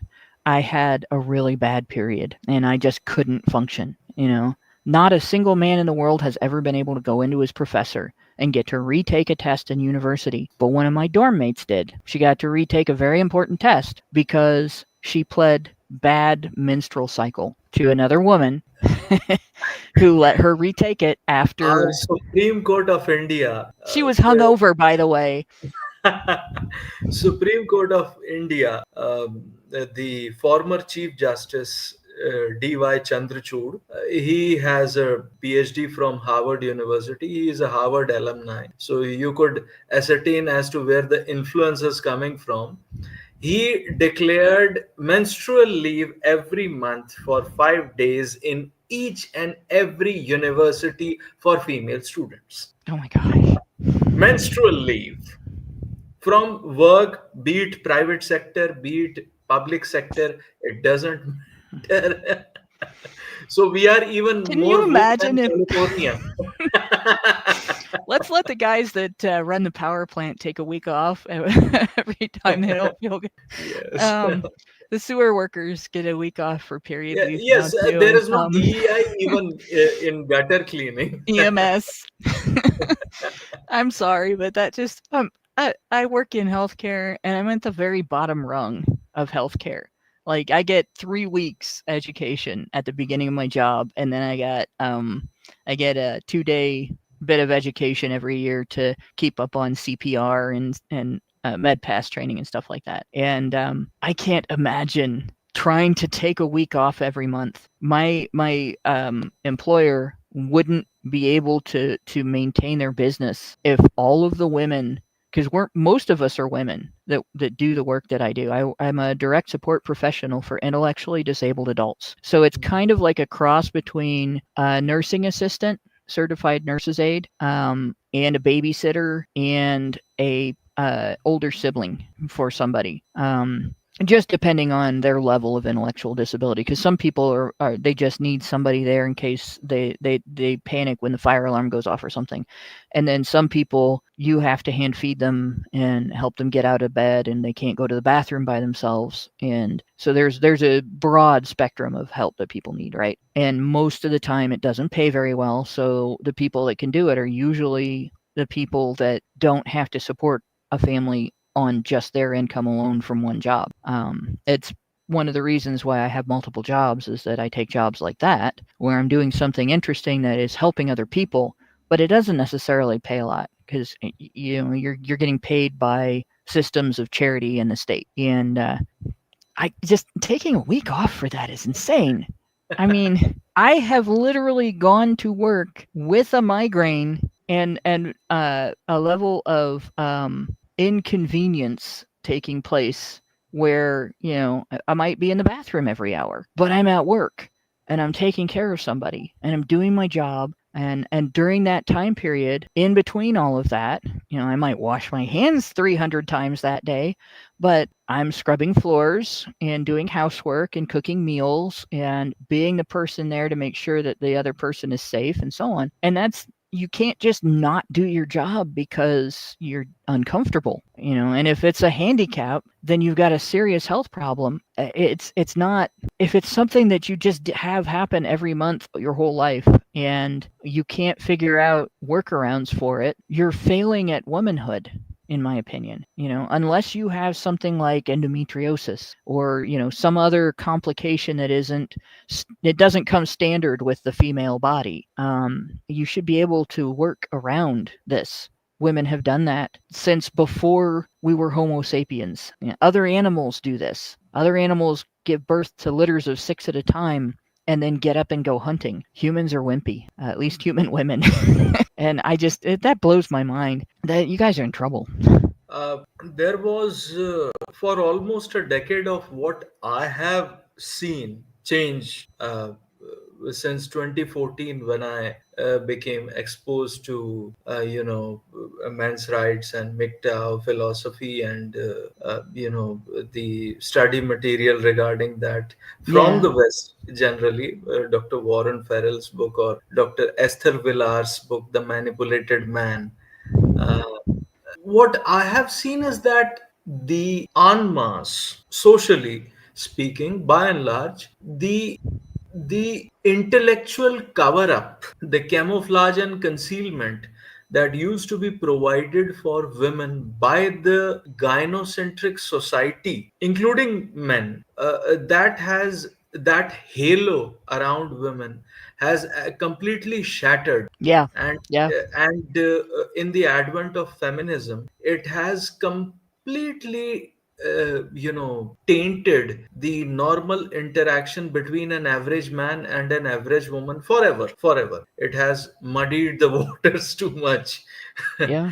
And I don't see a way out of it. I see things are further going to escalate to the detriment of the society, depopulation, plummeting birth rates. That could be one of the consequences, the unintended consequences. But amidst all of this, hullabaloo that is going on. Apart from what you enunciated earlier, for men to focus on themselves and Mhm. do these things, when they when they don't see a way out, or they tend to think, as I have as well at times, uh, is life worth living? In India, every 4 minutes a man commits suicide. Earlier, it used to be early 4 minutes. Now it is every minute a man is committing suicide. Jeez. So it is just that we are populous country, so it doesn't count. But No, that's a and genocide. You think about yes, that. That is a genocide, and it's yes, caused by feminism and male disposability and the elites not caring. And if the they system by and large doesn't care. right, and if they don't want to lose their population, because if that continues, yeah, it may not seem like a lot in a large population, but it makes that large population smaller and smaller, and it also takes out part of the next generation because nobody reproduces after they've committed suicide. Nobody fathers children after they've committed suicide. Nobody As raises children and contributes to their upbringing after they've committed suicide. If they don't as want to lose their population, they need to start caring. I but I think the system is not going to care. It is completely impervious to what a man's or a boy's issues might be, unlike in the Russian Federation, where they have a father's commission that mitigates the Mm. child visitation rights and so on and so forth. In India, men don't have access to their children by and large. They can't even see their own son or daughter in school. Plus, the adoption rights is as such that a man is only able to adopt Oh, that's a boy insane. child, not even a girl child, because she might succumb to the temptation of having an incestuous relationship because of the devious father and so on and so forth. That is in the laws itself. Do they let So women adopt boys? yes, Well, yes. see, that's again, they're failing to recognize that women can be predatory under the same circumstances as men are. And because women are not as accountable, there are more predators who are women. Is it when a But man is a predator, he gets held accountable, he gets punished, measures are taken to stop him. But when a woman is a predator, she gets facilitated. and felicitated Yeah, by the system. yeah. But in the advent of what I have seen, madam, is that the halo has shattered the normal interaction between an average man and an average woman has been tainted completely. Well, That is the sad state of affairs I wouldn't now. call shattering the halo a taint, though. I think it's a good thing that the halo's been shattered. Can't women can't make a functional relationship with men if it's too easy for women to hide behind a lie. And men can't make a functional relationship with women if they can't trust that that's not happening. So we always refer to it as the pedestal that women are on. You have to break the pedestal. And the problem is, when you put a woman up on a pedestal and she falls off, she always takes some poor guy with her, if not more. Shattering the pedestal is going to result in a massive gender wide temper tantrum. Women are going to throw fits everywhere. And you're going to see female activism that constitutes a temper tantrum. And you've seen that in the West, where we've had feminist protests that involve women basically airing out their nethers in public, and women, throwing bombs, women throwing pig poop. Just all of the women throwing temper tantrums on video, shaving their heads like this does anything to anybody. It's kind of like when a child bites their own arm. Look what I did. Look what I did. Now aren't you regretting your actions? Well, no, because all you did was hurt yourself, right? You're going to see a lot of that. Or And it's in coming India, up. what we see when a girlfriend who chops off her former boyfriend's private parts just because he chooses to Mm-hmm. marry another girl, or when the wife chops off the private parts of her husband in his sleep, or makes him inebriated or unconscious and then does it. Typical standard operating procedure, since we have seen since the case of Lorena Bobbitt, and how Mm-hmm, she mm-hmm. still receives a standing ovation when she goes to Steve Harvey's show, primetime Yeah, show. it's So crazy because it was pretty much proved in the year that that happened. I want to say that was it was 2003 or 2004. It was pretty much proved that she made up what she was saying. She wasn't a victim. She was just mad at him, and she didn't really have a valid excuse. She wasn't defending herself. There was no conflict in the moment. She wasn't threatened with violence. She came to him when he was asleep and did that. And she didn't even have a good reason to be mad. It wasn't just that she wasn't defending herself. Her lack of excuse was so complete that she didn't even it wasn't even an overreaction to something real. She was just being an awful person when she did that, and she got away with it. And even to this day, the feminist narrative on that, if they can spend that, they can spend anything. And it kind of tells us what we're up against. And the fact that women are imitating that, I wish I could say that I find that absolutely shocking. And I am profoundly disturbed by it, but I'm not surprised anymore. I would have been surprised 10 years ago that many women are that cruel and evil. I thought my experience with cruel and evil women was just because I'm, not very socially adept. And no, it's everybody has met at least one woman like that. hell hath And no fury like a scorned woman. yeah, and Yeah. well, and hell has no pettiness like a woman in general. Yes. I mean, every person when they're angry about something thinks of things that they shouldn't do it in response to that anger, and then doesn't do them because you shouldn't do them, right? Somebody does something that you can be legitimately angry about, and you're like, man, I'd really like to just sock that person in the jaw, but that's not how you solve your problems, and so you don't do it. And most men, even if they have some flaw in them that leads to more of a tendency to act impulsively and do it anyway, most men learn to control that because they have to. They get in trouble with the law. They get, it starts out when they're in school and they get in trouble at school. This person poured their drink in your lap, but that didn't make it okay to punch them. You should have gone and told a teacher. Guys get told that all the time. But if a girl turns around and slaps Billy upside the head as hard as she can, it doesn't matter whether he did anything wrong or not. If she tells the teacher, well, Billy called me a slut, she doesn't get in trouble. He does. And so girls don't learn to control that. And when they get older, the ones that never take it upon themselves, I don't want to be the kind of person that everybody sees slapping Billy and then using something that he said as an excuse, or making up that he said something he never said. I don't want to be that person, right?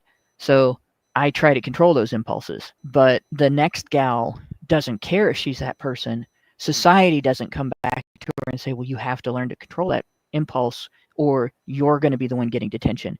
You're going to be the one getting arrested. You're going to be the one paying the fines and going to jail. And so they just get away with it over and over again. And eventually they escalate to something like that, setting somebody's house on fire, throwing somebody's clothes out the window, cutting off somebody's private parts, cutting the brakes on somebody's car. And there have been incidents after incidents where when a woman wants to do something like that, even if she doesn't want to get her hands dirty, there's a phenomenon here in the United States of women hiring a man to kill their husbands because they don't want to deal with It him anymore. happens in India as well, quite I often. imagine. I know Every it's 36 in hours. Italy and in Yes. UK, and and when they get caught, they act Yes. like, well, I had to do it because he was abusive. Yes. Like, girl, you're down the block from a domestic violence shelter. Go there. Yes. Don't hire somebody to kill your husband, if he was abusive. But do we believe that? Because it's such a useful excuse. You might have made it up. Yes. And yeah, So I'm not surprised that there are women who do that. It's kind of the logical end to you don't get in trouble even if you do wrong. You eventually get to a point where you figure out you can do heinous things and nobody will stop you. Any woman who is a sociopath or anywhere near a sociopath is like, hey, I can do whatever I want. I'm going to do this. Wearing off to the concluding part of this interview, madam, I Mm-hmm. wanted to ask that since that halo has shattered, completely pulverized, blown to smithereens, now when the world view, the colored glasses have Mm-hmm. been put off, and the world view of a man or a boy who was indoctrinated with a set of beliefs and a set of values, when it has turned upside down his worldview, now how does he have to recalibrate himself with this day and age, and how he has to maneuver within this very society while surviving and prioritizing his self survival and self sustenance? That's a really tough one. And I would probably go back to the experience of people who dealt with racism that has had sort of the same effect on their lives, where because of their skin color or because of their ethnic background, some of my ancestors were Irish, for instance. And if they went out looking for a job, you might see a sign in the window, no Irish, right? No, no Irish here. No Irish are allowed. Or if they wanted to do business, the same thing. You might see a sign in the window. Sorry, you can't get your groceries here. No Irish. And it doesn't matter why. They might not be guilty of anything personally, and there might be, whether it was valid or not to object to Irish people coming into your business.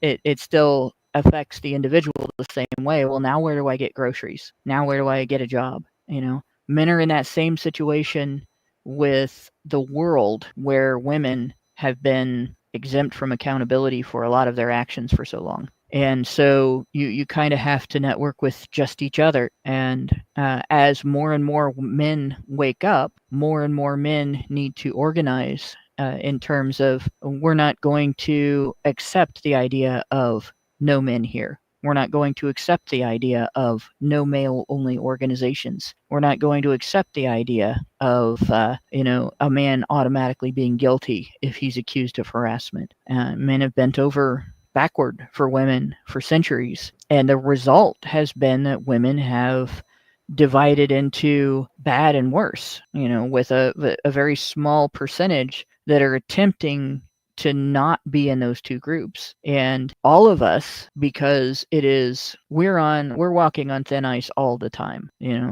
Gynocentrism thins that ice. The way we were raised thins that ice. The society that we live in thins that ice, and the laws thin that ice. And so we're going to put our feet through the ice periodically, and every single one of us is going to screw up. There's no exceptions. And so guys have to be ready to control the splashback that they're going to experience by, like I said, there has to be a line. You have to draw a line between yourselves and women and say, I deserve to be able to do my life the way I want. I deserve to be able to have a job and do my work and not be beholden to women everywhere I go. And even though your employer is they're going to have their human resources. They're going to have their work culture that prioritizes. Gynocentrism is still going to be there. You have to be able to minimize its intrusion into your life. So you live in the environment you're in. You're aware that you're going to be mistreated. You prepare to defend yourself as best you can against the mistreatment, and you take every opportunity that you can to not be vulnerable. If you have to be alone with a woman, record. If you have to be in a situation where you have to work with women on something, it's not beyond the realm of okay to deal with the situation as best you can, compromise where you have to, and get out of it as soon as you can. So, an example, I had a colleague at my workplace that when we first started working together, she seemed like she was a real juggernaut in terms of getting things done and being there for the clients that we take care of and being there for colleagues and everything. And then she turned out to be a narcissist, and which that happens a lot with narcissists. They seem to be the most competent person in the room until they're not. And as soon as she turned out to be a narcissist, because I just wanted to do my job and I wanted to make sure that the things that I was responsible for were done, taken care of. Everything was the way it was supposed to be when I walk out the door to go back to my home. She didn't like me because every time I had a task to do, I got it done. I didn't go around saying, "Hey, everybody, I got this task done. Look at me." I just did the task and then moved on. And so because I was doing my job and I was doing a good job and I wasn't making an ass of myself over it, she started nitpicking me, trying to make the tasks that I had done look like they were incomplete or done badly or something was wrong with the way that I did them. I took away from her ability to do her tasks and so on. And she started trying to make me look like a bully. And the more that she did this, the more of a line I drew between myself and her. So I basically minimized my interaction with her at work. I made sure that I stayed out of her way. Anything that she complained about, even if it was not fair, like she complained that I moved the furniture when I cleaned the floor. Well, you have to move the furniture to clean the floor. So my boss says, well, don't move the furniture when you're cleaning the floor. Okay, it's in writing. I'm not going to move the furniture when I clean the floor. Well, when we got ants, I said to my boss, they're under the furniture. You said I can't move the furniture when I clean the floor. There's crumbs under the furniture from food that somebody's eating while they're sitting there and they're not cleaning up after themselves. And I don't know who that is. It doesn't really matter. But the problem is that there's those crumbs and I can't clean them up. And so now there's ants. So then my boss ended up dealing with the situation by putting ant bait down there. And I didn't get in trouble. And the narcissist got mad. And she got madder and madder until she tried to orchestrate a medication error, and she got caught. And, basically, my boss and her boss saw me staying out of this gal's way, saw me doing my job, saw me becoming flexible. All right, if I have to do this to satisfy this chick's sensibilities, okay, I'll do that. I'm not gonna argue, but here's another way we can solve this problem. And eventually they made her life miserable. The two managers made the narcissist's life miserable, and she quit. You have to be able to, if you ever watched Merry Melodies cartoons, Bugs Bunny and Daffy Duck, Yes. On average, men are smarter than women. Women hate hearing that, right? I'm not fond of hearing it myself, especially since I grew up my whole life being told how smart I am because I'm good at taking IQ tests. But I think I test with a higher IQ than I actually have on those tests. That's part of my explanation for the numbers I get. Because then I have there are things I have a hard time in real life that, like, I think, why am I having a hard time with this? My IQ number is this number.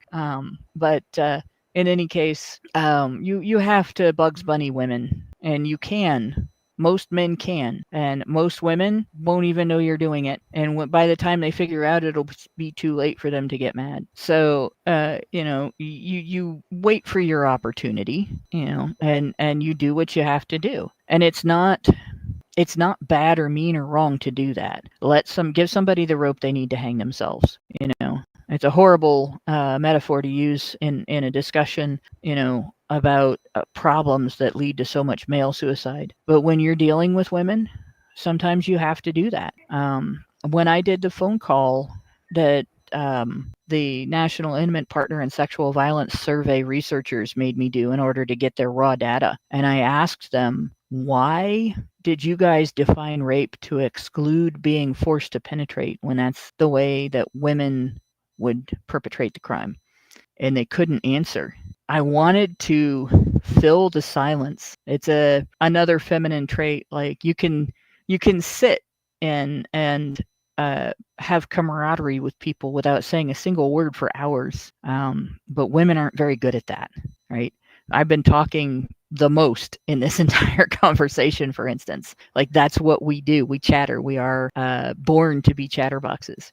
So I sat there with my fists clenched, keeping my mouth shut, and let her talk because I knew she didn't know the answer to that question because feminists don't, when they use something like Mary Koss's survey method and Mary Koss's definitions for rape, they don't read about it. They don't read the logic behind it. They don't listen to what Mary Koss had to say per explanation. They just know that it's standard in research, in feminist research, to use this survey and to define rape this way. And so they do that. They plug those in, and then they do their research, and they get the results they want, and they share them with the world. And they're like, look, we're geniuses. We found out this information that has already been said to you a gazillion times based on this particular style of research. And they don't understand what they just did. They don't understand the research they did, and they don't understand the methods they used. And so I just let her talk. And she sputtered for like a minute, maybe 2 minutes, trying to come up with some sort of rationale for defining rape specifically to exclude when women do it to men. And she couldn't.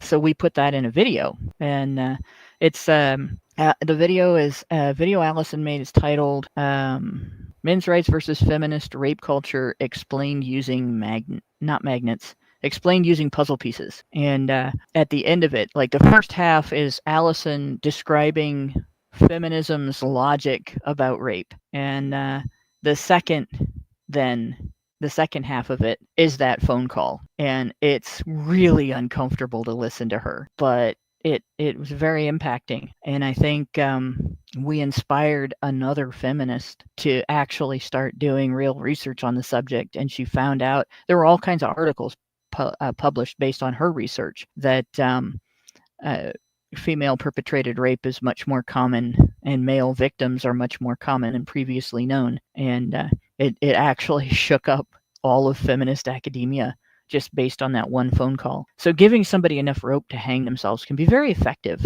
And it's probably a superpower that men have much more. Like me being able to do that is probably because of the various ways in which I'm unfeminine more than me being very smart. But I think men have that capability to a much higher degree than women, and you should use it. So I don't know if those suggestions help much, but that they're right now, I think they're a lot better than nothing.